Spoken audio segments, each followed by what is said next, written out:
Welcome back, guys. I am Devendra Chandra Pandey, your beautiful channel Devenchan Classes. Today I am going to discuss about preparation of acid. Okay, guys. तो preparation of acid के लिए मैंने कल आपको बताया था जैसा preparation of acid preparation of acid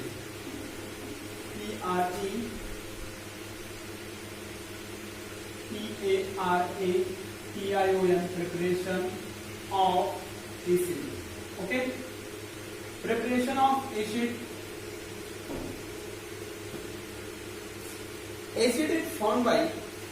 is found by non-metal and base is found by metal. Okay, remember that acid obtained by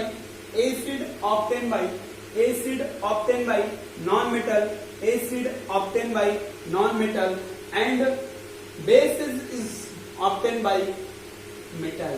Okay, चलिए सबसे पहले डिस्कस करते हैं non metal. Bye non metal oxide हो सकता है, उससे आपका बेस एसिड बन सकता है. कोई नॉन मेटल हो सकता है, उससे एसिड बन सकता है. और आपका कोई जो मेटल होता है उसका हम नॉन मेटल का क्या करा देते हैं, ऑक्सीडेशन करा देते हैं, तो उससे आपका क्या बन सकता है, एसिड बन सकता है. और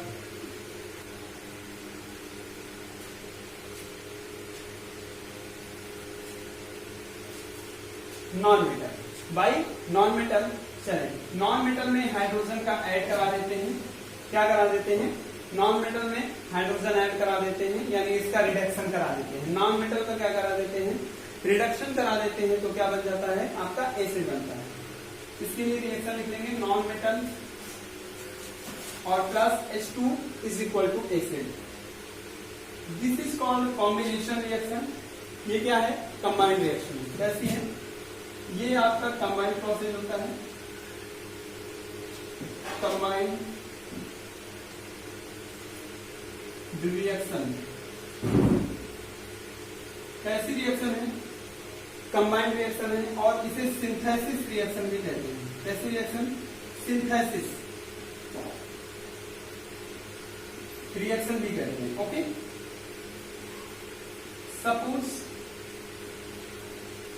आपके पास नॉन मेटल है कोई Cl, तो Cl2 plus H2 irreversible HCl, then 2HCl, Br2 plus H2 2HBr, HBr combination हो रहा है, जुड़ रहा है. H2 प्लस H2 H2 नहीं, S रहेगा, क्या हो जाएगा, H2S. ओके, ये आपके क्या होंगे, आपके एसिड होंगे. क्या होंगे, एसिड होंगे. Now let's start by non metal oxide. क्या, acid is obtain by non metal oxide. चले नॉन मेटल ऑक्साइड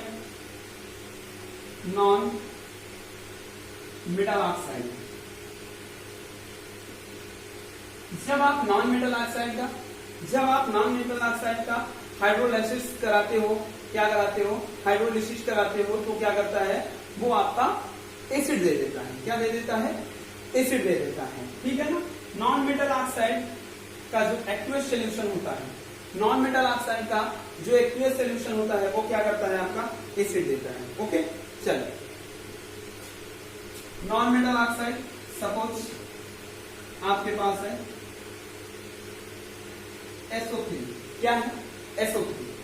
SO3 को हम क्या करते हैं, नॉन मेटल ऑक्साइड. इसके लिए रिएक्शन लिखें, non metal oxide plus H2O irreversible acid.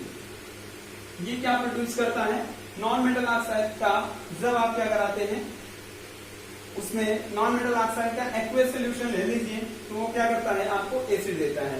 या नॉन मेटल ऑक्साइड का आप हाइड्रोलिसिस कराते हैं, तो क्या करता है, वो आपको एसिड देता है, एसिड प्रोड्यूस करता है. ओके, SO3 है, सपोज SO3 ले लिया प्लस H2O ले लिया, ये क्या प्रोड्यूस करेगा आपका H2SO4, क्या प्रोड्यूस करेगा H2SO4, that is called sulphuric acid.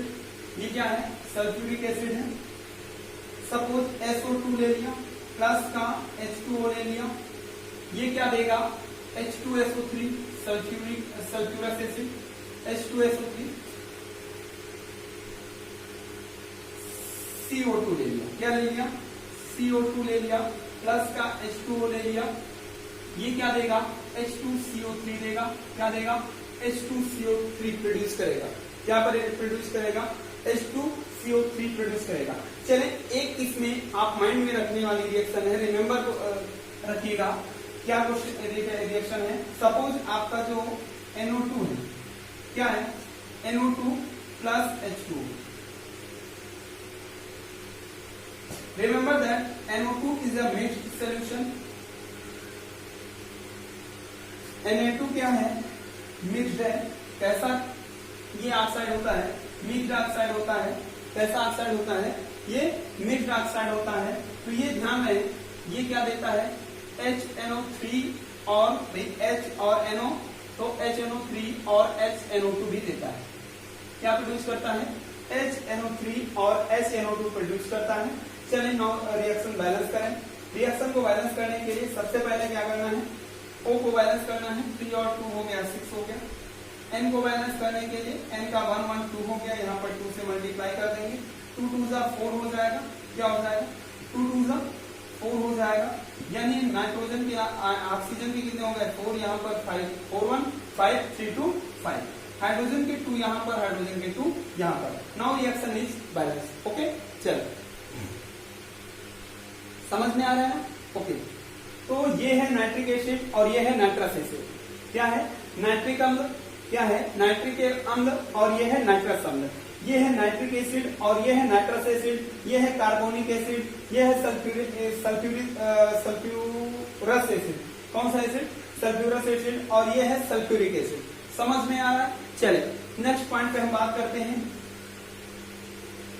Third process preparation of acid. क्या कराते हैं ऑक्सीडेशन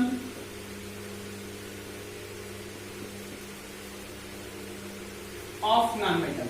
जब क्या करा दें नॉन मेटल का ऑक्सीडेशन करा दें, क्या करा दें दोस्तों नॉन मेटल का हम ऑक्सीडेशन कराते हैं तो क्या होता है आपको एसिड प्राप्त होता है। क्या प्राप्त होता है एसिड प्राप्त होता है। कोई भी नॉन मेटल ले लीजिए। चलिए नॉन मेटल ले लिया मैंने, सपोज आपके पास क्या है सल्फर हो गया, फास्फोरस हो गया, क्लोरीन हो गया, ब्रोमीन हो गया, ठीक है सल्फर हो गया, फास्फोरस हो गया, क्लोरीन हो गया, ब्रोमीन हो गया और कार्बन हो गया, ठीक है। इसका ऑक्सीडेशन कराते हैं। ऑक्सीडेशन कराने के लिए मुझे कोई रिडक्टर की आवश्यकता होगी, तो एक हम ले लेते हैं ऑक्सीडाइजिंग एजेंट नाइट्रिक एसिड। आपने इसको बहुत ही अच्छा ऑक्सीडाइजिंग एजेंट इसको माना गया है। इसे अम्लराज भी कहते हैं। क्या कहते हैं अम्लराज भी कहते हैं। तो ये अम्लों का राजा होता है। ये स्ट्रॉन्ग ऑक्सीडाइजिंग एजेंट है। ऑक्सीडाइजिंग एजेंट है। इस in the presence of strong oxidising agent nitrous acid non-metal is a producer, non-metal is produced acids। क्या acids। ओके चलिए सल्फर हो गया प्लस HNO3, सल्फर हो गया प्लस HNO3, फास्फोरस हो गया प्लस HNO3, क्लोरीन हो गया प्लस HNO3, प्लस ब्रोमीन हो गया HNO3, कार्बन हो गया HNO3। Okay HNO3 in the presence of HNO3 it is a strong agent। now temperature इसमें जो है 200 डिग्री सेंटीग्रेड से क्या करना है, ज्यादा लेना है, ग्रेटर लेना है। Temperature is more than 200 degree centigrade, temperature is more than 200 degree centigrade, H and S then produce H2S, where H and O H2O, where N और O NO2। ओके, क्या होगा, H और O, इसमें सभी रिएक्शनों के लिए H2O और NO2 आपको ध्यान रखना है कि क्या करेगा, H2O और NO2 निकालेगा, क्या करेगा, H2O और NO2 ये आपका निकाल देगा, क्या कर देगा, रिड्यूस कर देगा। ओके, चलिए रिएक्शन को बैलेंस करने के लिए क्या करना है, सल्फर है, जब आपका सल्फर रहेगा तो यहां पर 6, ठीक है, फास्फोरस रहेगा तो यहां पर 5, क्लोरीन है तो यहां पर कितना,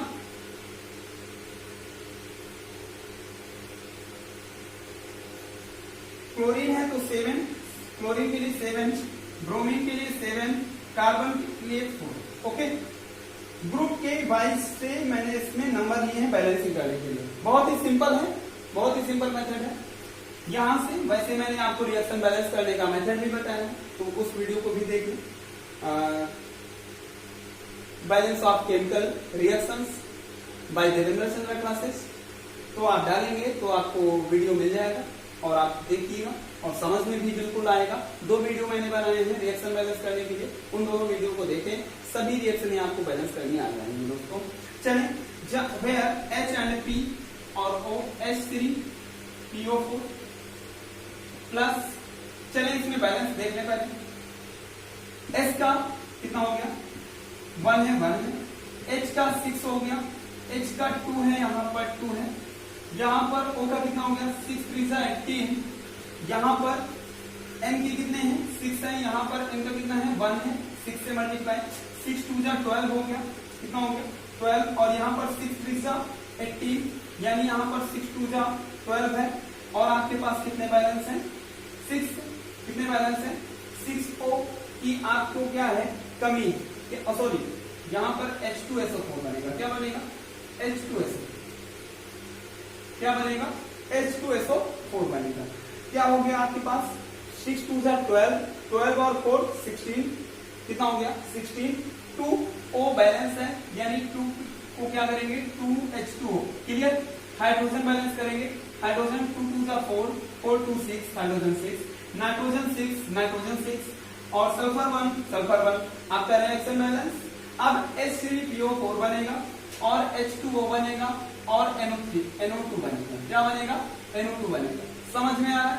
तो यहाँ पर H, अब H के 5 है, 3 हो गया और 2 हो गया, 5 हो गया, N के कितने हैं, 5 है, N के 5 करने के लिए यहाँ पर 5 से मल्टीप्लाई, 5 2 10 हो गया ऑक्सीजन का, ऑक्सीजन का 10 और 4 कितना हो गया 14, 14 1 16, 14 1 16, 14 1 15, सॉरी 5 3 5, क्या हो जाएगा, C plus HNO3, here H and C और आपके पास है क्या, O, यहां पर remember that C and O क्या करेगा, जो आपका ये होगा एक्वस सॉल्यूशन मिलेगा, ये एनहाइड्राइड होता है, क्या होता है आपका एनहाइड्राइड, एनहाइड्राइड, ओके, क्या होता है ये आपका एनहाइड्राइड होता है। ये एनहाइड्राइड क्या होता है, इसमें जल के रूप में मिला होता है, यानी जल मिला होता है, H2O प्लस का CO, जिसमें आपका क्या ना पाया जाए H2O, उसे क्या बोलते हैं एनहाइड्राइड, यानी जल ना हो, क्या हो, जल ना हो, वो आपका एनहाइड्राइड होता है। H2O प्लस CO2 और प्लस का NO2, प्लस का NO2, यहां पर 4 कर लेंगे, यहां से क्या हो जाएगा ये 4 NO2, 4 2 8 2 10 और 10 1 11, यहां पर 2 से मल्टीप्लाई, यानी 2H2O plus CO2 plus 4 NO2, that is a method of preparation of acid, okay, method preparation of acid, okay, salt कोई भी salt plus H2SO4 irreversible reaction sign. ये जो आपका एसिड ये बनाता है इसे बोलते हैं वोलाटाइल एसिड। वोलाटाइल एसिड ये आपका बनता है HCl और HNO3 और इसे बोलते हैं volatile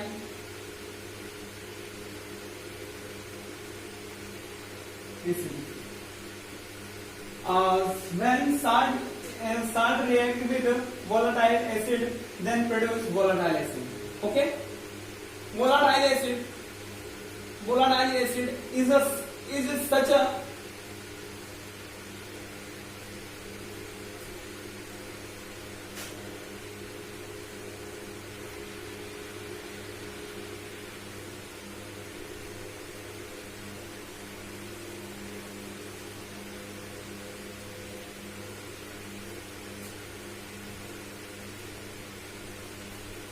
volatile acid is such an volatile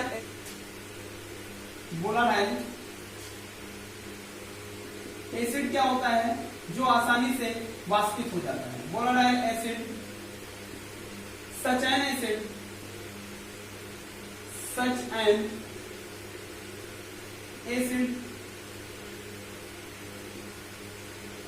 which can evaporate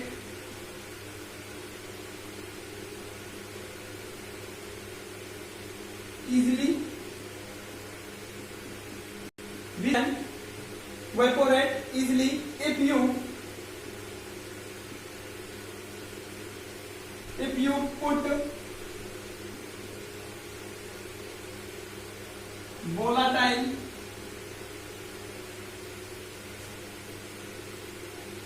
acid outside of atmosphere, क्या करें इसे आप बाहर of atmosphere at room temperature above 25 degree centigrade, at room temperature they will evaporate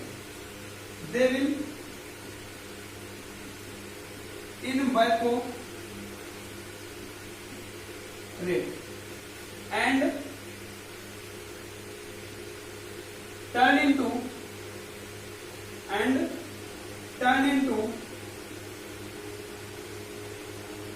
gaseous state.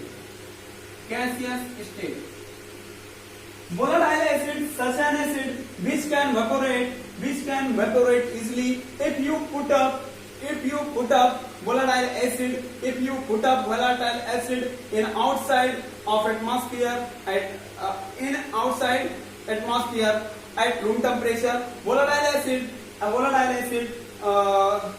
is evaporate, then क्या हो जाता है, then it will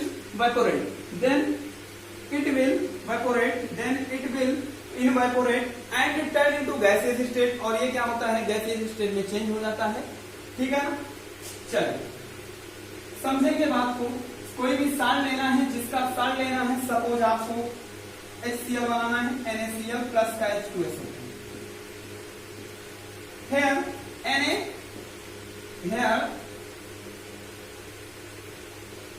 displacement reaction, Na and H, here temperature is less than 200 degree centigrade. Sorry, temperature क्या होता है आपका 200 degree centigrade से मोर होता है। क्या होता है 200 डिग्री सेंटीग्रेड से मोर होता है। और NaH और SO4 that is sodium bisulphide and HNCl HCl क्या हो जाएगा HNCl HCl और NaHSO4 that is sodium bisulphide. Okay, sodium bisulphate क्या है, sodium bisulphate. As we found nitric acid as suppose KNO3 that is soda plus H2SO4, temperature is less than greater than 200 degree centigrade, temperature is greater than 200 degree centigrade, temperature is more than 200 degree centigrade, then KHSO4 plus H or NO3. Okay, understood? That is gaseous form. ये क्या होता है? Gaseous form में find out होता है। क्या होता है? गैसियस फॉर्म में ऑब्टेन होता है। Okay, clear? चलिए समझ में आया क्या होता है? वेपोरेट जो वोलेटाइल एसिड होता है, साल्ट को आप वोलेटाइल एसिड एज H2SO4 ही लेंगे। क्या लेंगे? H2SO4 ही लेंगे। तो ये क्या करता है? किसी भी साल्ट के साथ रिएक्शन करके आपको volatile acid HCl HNO3 produce करता है। सपोज आपके पास है Mg और Cl2 plus H2SO4 where Mg and SO4 MgSO4 magnesium sulphate plus H and Cl HCl क्या हो जाएगा? HCl। तो H and Cl यानी 2HCl। ओके, यहां पर कैसी रिएक्शन होती है? डबल डिस्प्लेसमेंट रिएक्शन होती है। कैसी रिएक्शन होती है? डबल डिस्प्लेसमेंट रिएक्शन होती है। अंडरस्टूड? समझ में आया? चले, ओके, क्लियर। आई होप दोस्तों आपको प्रिपरेशन ऑफ एसिड्स समझ में आया होगा, सारी बातें क्लियर हुई होंगी। तो दोस्तों अगले वीडियो में मैं बताने वाला हूं properties of acid. Properties of acid. तो वीडियो चैनल को सब्सक्राइब करें और बेल आइकन जरूर दबाएं ताकि नए वीडियो का नोटिफिकेशन आपको सबसे पहले मिल जाए। Okay guys, all the best, bye bye, see you, take care.